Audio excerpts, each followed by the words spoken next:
Por um acaso, saberia qual que é a maior contradição Do capitalismo? do bolsonarismo, na verdade? Eu chutaria que foi ele dizer que caga dia sim, dia não pra ajudar a questão ambiental quando ele não consegue fazer cocô dia nenhum, né? Como um camarão e fica todo entupido. It's been a long day. Essa talvez não seja a maior, mas com certeza é a melhor. Na verdade, eu tava aqui mesmo pensando sobre como o Bolsonaro sustenta a pose de machão do 3i, imbrochável, imorrível e incomível. Imbrochável, imbrochável.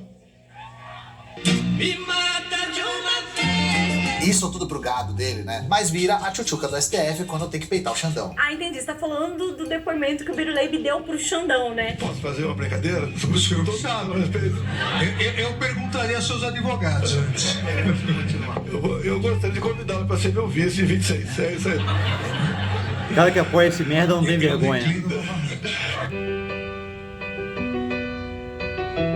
Ele nem parecia aquele cara que em 2021 chamou o Xandão de canalha no 7 de setembro. Ou que tava ameaçando abertamente o STF de golpe. É aquele ditado, né, Laura? Quem tem cu tem medo, né? E terra de minhoca, macarronada é suruba, né? Terra de saci, uma calça dá pra dois. E é sobre o maior medo do Bolsonaro que a gente vai falar hoje, que é o medo de ser condenado pelos seus crimes. Aquilo, né, Ian? Pra quem tá se afogando, jacaré vira tronco, né? Enfim, anistia a vinheta, DJ.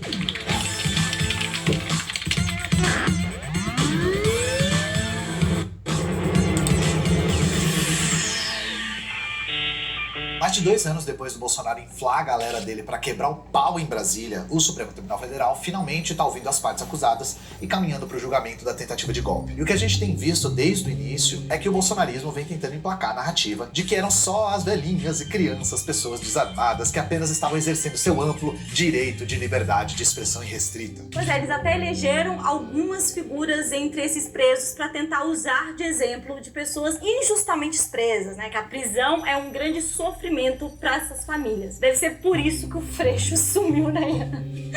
Ele pode até se aposentar se ele quiser, porque agora os bolsonaristas viraram ativistas pelos direitos de encarcerados no Brasil. O que não podemos admitir é que um representante do Estado seja mais violento do que aqueles que a gente acha que precisam estar presos por serem violentos. Até direitos humanos para os presos eles passaram a defender depois de crescerem na vida política, defendendo que bandido bom é bandido morto. E sim, a gente precisa desmistificar essa narrativa golpista de que as pessoas presas e investigadas do 8 de janeiro são apenas pais, mães e vovós que cometeram alguns atos de vandalismo isolados num dia de revolta e pelo bem do país. A gente já viu diversas autoridades, como o atual presidente da Câmara, o Hugo Mota, falando que ali foram vândalos, baderneiros, que queriam, com a inconformidade dos resultados das eleições, demonstrar sua revolta. Ou seja, o próprio presidente de uma das casas legislativas que foi invadida e destruída está dizendo abertamente que não existiu nenhuma tentativa de golpe e que o 8 de janeiro foi só um domingo no parque da família brasileira que acabou saindo ali do controle porque a dona Fátima de Tubarão ficou doidona de liberdade de expressão. Cagou lá no banheiro, fez uma sujeira lá. Assim, o Hugo Mota foi um nome escolhido a dedo pelo bolsonarismo e pelo Centrão, né, Laura? E negociado muito cuidadosamente para defender os interesses dessa gente. Então, isso aqui não é muita surpresa. O que é ainda mais problemático, na real, Laura, é que o cara que ainda ocupa o Ministério da Defesa do governo Lula, que no caso é o José Múcio, tenha comprado essa versão de Deu a Louca na Vovó pra dizer que, entre aspas, defende uma dosimetria. E esse filho da puta quis dizer dosagem, defende uma coisa dosada. Português alienígena. Que o Brasil precisa de um processo de pacificação e superar esse cenário de, entre aspas, radicalismo. A pacificação da qual ele tá falando é anistia, né? Todo mundo entendeu. E hoje a gente quer expor por que a não anistia é e deve ser inegociável no Brasil. A partir do fim dos anos 70, com os processos de redemocratização na América Latina, o Brasil, que estava numa ditadura militar, caso alguém não saiba, começou um processo de anistia. E isso só serviu para uma coisa: consolidar um pacto de silêncio e de impunidade que encoraja novos movimentos golpistas. Justamente porque existe uma certeza absoluta de que não vai acontecer nada com os militares de direita que tentem tomar o poder. E a gente vai entender hoje como a tentativa de golpe do 8 de janeiro é reflexo direto da anistia de 1979, assim como o golpe de 64 foi resultado de anistias anteriores. De acordo com um estudo do professor da Unesp, Paulo Ribeiro da Cunha, via de regra, as Forças Armadas tendem tendem a perdoar e incorporar os militares de patentes mais altas envolvidos em movimentos políticos e manifestações ligadas à direita. Ele cita alguns exemplos históricos que corroboram com essa tendência. Por exemplo, em 1956 aconteceu a revolta de Jacareacanga, que foi quando um grupo de militares da alta patente da aeronáutica, politicamente contrários à eleição do JK como presidente e do João Goulart como vice, tomaram uma base militar no interior do Pará. Todos os rebelados foram beneficiados pela anistia ampla e restrita, concedida logo depois pelo Congresso Nacional, por uma solicitação do próprio JK. Entre eles, o major aviador Haroldo Coimbra Veloso, um dos oficiais que liderou essa revolta. Em dezembro de 1959, 2 tenentes-coronéis da aeronáutica lideraram o sequestro de um avião com 38 passageiros e 8 tripulantes e mandaram o piloto desviar para a cidade de Aragarças, como parte de uma conspiração contra o governo do JK. Entre os tenentes-coronéis da aeronáutica que lideraram essa tentativa de tomada de poder estavam João Paulo Moreira Burnier e Haroldo Coimbra Veloso. Sim, o mesmo Veloso que liderou a revolta de Jacareacanga e que tinha sido anistiado pelo Congresso a pedido do JK. E esse outro cara, o João Paulo Moreira Burnier, que é parente da Lelê Burnier, foi um militar destacado na ditadura. Ele chegou a ser brigadeiro e, entre outras atividades hediondas, ele foi comandante da 3ª Zona Aérea sediada no Rio de Janeiro e responsável pela prisão, tortura e morte de dezenas de pessoas. Entre elas, Rubens Paiva, Stuart Angel e Anísio Teixeira. Inclusive, um militar de alta patente descreveu Burnier como um insano mental inspirada por instintos perversos e sanguinários, sob o pretexto de proteger o Brasil do perigo comunista, fecha aspas. Qualquer familiaridade com essa descrição não é mera coincidência. E o ponto aqui é, a anistia não é um fim em si mesma. É a anistia que permite que esse tipo de coisa aconteça e que essas pessoas morram de velho sem pagar pelos seus crimes. Os líderes dos movimentos golpistas ligados à direita que foram anistiados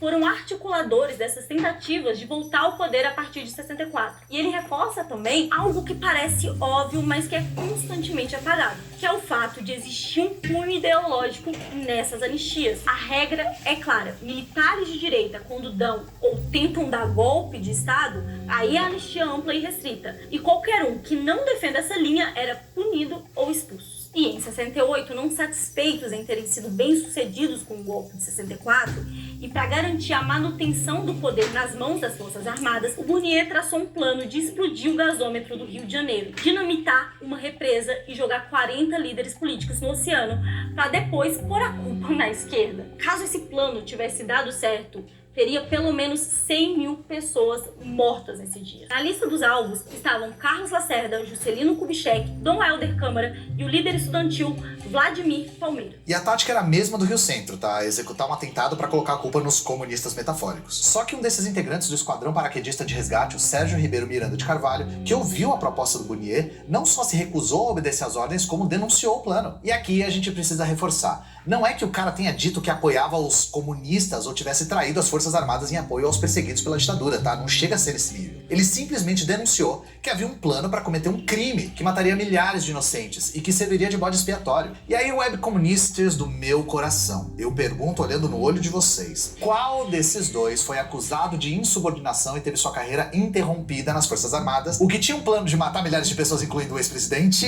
ou o cara que denunciou o plano? Tempo no relógio.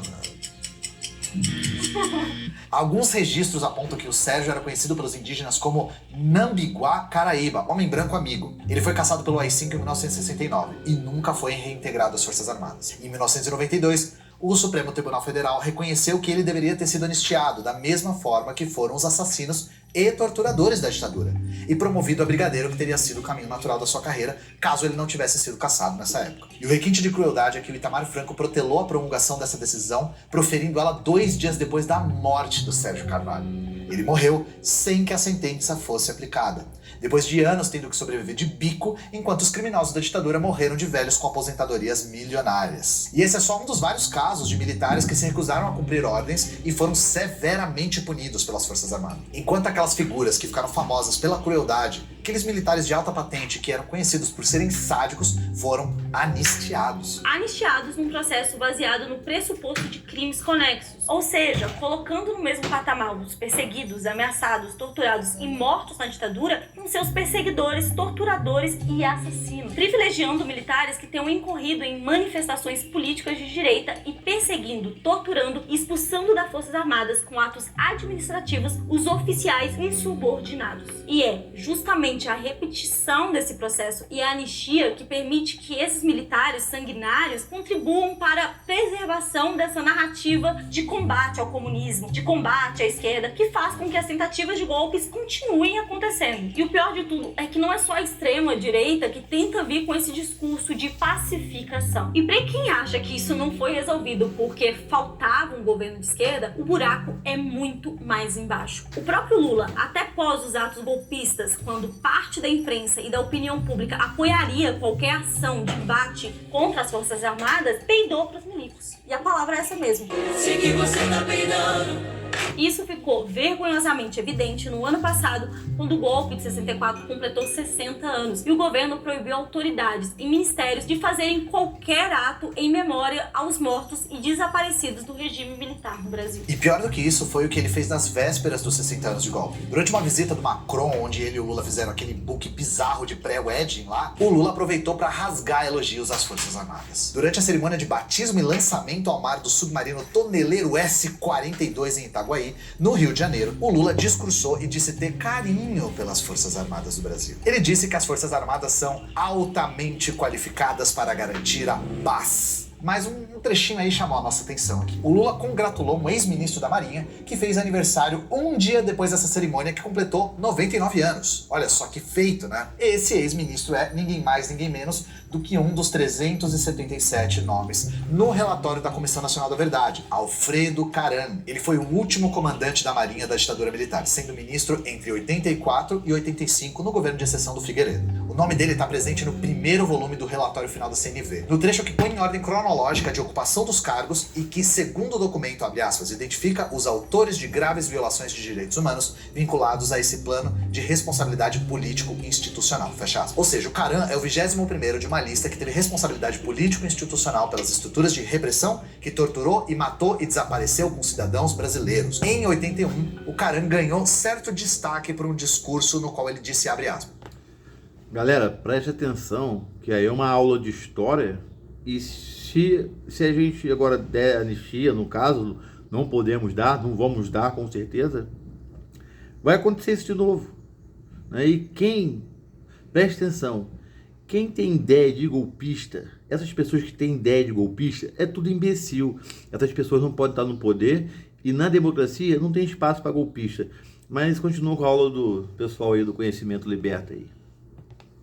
Sigam vigilantes contra as ações terroristas vindas de quaisquer direções. Lembrem-se que os inimigos ainda permanecem de tocaia para agirem nos momentos que lhes forem oportunos, fecha aspas. Isso tem muito a ver com o fato dele ter sido reconhecido, inclusive com a medalha de pacificador, título concedido só para militares que atuavam diretamente no, entre aspas, combate à subversão. E a gente entende o que eles querem dizer com subversão, né? Ele foi um cara famoso dentro do exército por perseguir oficiais, entre aspas, subversivos. Leia-se, potencialmente progressistas, nem particularmente de esquerda. E eu nem preciso, ou na verdade talvez precise, chamar atenção para o contexto em que essa honraria aí foi concedida, tá? Nada do que estava acontecendo lá com o Macron era por acaso, óbvio. Mais do que isso, é parte da estratégia de acomodação do Lula com os militares. A gente não vai ficar aqui passando pano pra Dona Fátima de Tubarão, tá? Nem comparar a mulher do batom a Rosa Parks, que nem o primo da Laura. Suposto primo. Eles estão bem longe da Rosa Parks, mas de fato eles não são verdadeiros articuladores dessa tentativa de golpe. A extrema-direita, que já usou essas pessoas de bucha de canhão, agora tá usando de bode expiatório, não só para parecer que não aconteceu nada demais, como para fazer parecer que foi tudo muito espontâneo, para tentar apagar mais uma vez o papel das Forças Armadas na tentativa de golpe de Estado no Brasil. E vamos lembrar aqui que o governo não era apenas um mero projeto pessoal de forte o poder do Bolsonaro. Não foram as Forças Armadas que surfaram no governo. O Bolsonaro é que viabilizou um governo militar democraticamente eleito. Isso é tão verdade que o próprio Conde Drácula, Michel Temer, admitiu em um livro que ele teve contato direto com militares antes do impeachment da Dilma, enquanto era presidente interino. Vamos lembrar aqui, gente. Em 2010, a Dilma é eleita presidente da República pela primeira vez. Em 2011, ela cria a Comissão da Verdade, ou seja, pela primeira vez, depois de quase 50 anos, ao Estado brasileiro foi dada a função institucional de procurar a verdade a respeito dos crimes da ditadura cometidos por militares. E isso gerou revolta instantânea por parte das Forças Armadas, que chegou a propor a criação de uma comissão paralela em 2012. Comissão Nacional da Mentira. Brasil Paralelo. Brasil Paralelo. Aspas pro vice-almirante Ricardo Antônio Veiga Cabral, presidente do Clube Naval do Rio de Janeiro. Ele disse: claro que coisas terríveis aconteceram nesse período, mas vítimas foram feitas dos dois lados e eles só querem contar um lado da história. Os jovens de hoje em dia nem conhecem a história narrada pelo outro lado, o lado dos militares, porque a mídia adotou apenas uma versão. Fecha aspas. E não sou eu quem tô dizendo que os militares viam na Dilma uma inimiga. Eles mesmos fizeram questão de afirmar isso já em 2014. Bolsonaro não envergonha as Forças Armadas. Ele foi um personagem construído para representar os interesses dos militares no governo. E que diante da eminente derrota do bolsonarismo em 2022, generais e comandantes estiveram nos bastidores da construção do golpe do 8 de janeiro. Isso não é papo de web comunista, não. Não só isso. Não só isso. A Globo, claro, a Globo, você viu as propagandas, as notícias que a Globo dava, as notícias que o SBT dava, as notícias que a CNN dava, a notícia que a Record dava, a notícia que a Band dava, bandidada. Essa tudo são todos bandidos. A mídia, se você for ver, e vocês sabem disso também, web comunistas, que a mídia é a principal arma dessa extrema direita.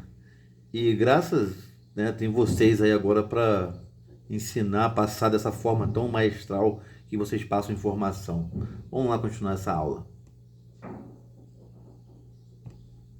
Tá? De acordo com a Polícia Federal e o Ministério Público, a depredação não aconteceu de forma espontânea, não. Foi financiado e planejado. De novo, não por Débora do Batom nem a Cagona de Tubarão, tá? Na verdade, eles foram marionetes de um plano muito maior, mas não deixam de ser parte do plano, pra ser sincero. O general Mário Fernandes e o ex-secretário do Bolsonaro, Luiz Eduardo Ramos, compartilharam um documento chamado Planejamento Punhal Verde e Amarelo, onde eles descrevem um plano de criar uma instabilidade política e social por meio de manifestações, e eles também planejam matar todos na linha sucessória, ou seja, o Lula, o Alckmin e o Xandão. Ministro Alexandre Moraes, ministro Alexandre Moraes. Tudo isso para que o exército intervenha e assuma o poder. Generais, latifundiários, gente do agronegócio, empresários milionários estão sendo investigados por financiar essa tentativa, ficar pagando van e ônibus ou ajudar de forma velada a bloquear as rodovias. As mesmas pessoas que foram presas por causa do Bolsonaro e que ele chama de malucos e vandalistas, agora são usadas mais uma vez por ele. E agora como escudo humano para tentar passar impune dos crimes dele e de seus comparsas, usando a dor das famílias para conseguir a anistia e fazer com que mais uma vez as Forças Armadas e golpistas saiam ilesos. Enquanto não houver o expurgo institucional das Forças Armadas, ou pelo menos dos milicos responsáveis pela tentativa de golpe, o Estado brasileiro continua chocando o ovo da serpente. A primeira como tragédia, a segunda como farsa e a terceira como esquete dos Trapalhões.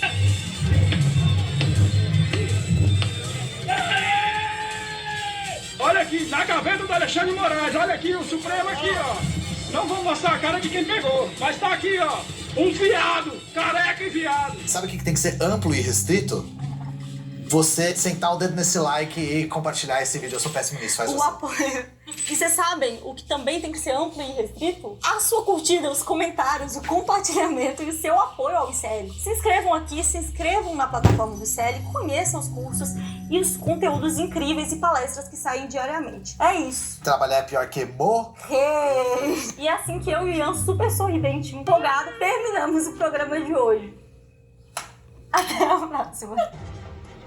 Olá, olá, olê, olê, olê, olá. Eu sou o Lindener Pareto, historiador, e tenho um convite especial para vocês para acompanharem o Provocação Histórica aqui nos canais do Instituto Conhecimento Liberta. Toda quarta-feira, às 7 da noite, logo após o ICL Notícias segunda edição, convidados e convidadas que ajudam a gente a pensar o passado, a criticar o presente e a projetar alternativas de futuro para um Brasil diferente, para um mundo diferente. E se no cotidiano dificílimo do trabalho você perdeu o episódio inédito, não se preocupe, você pode assistir também toda quinta-feira a reprise, logo após o Rolê ICL, ao 12h30. Venha pro Provocação Histórica. Olê, olê, olê, olá. Galera, vai lá no ICL que esse canal é maravilhoso.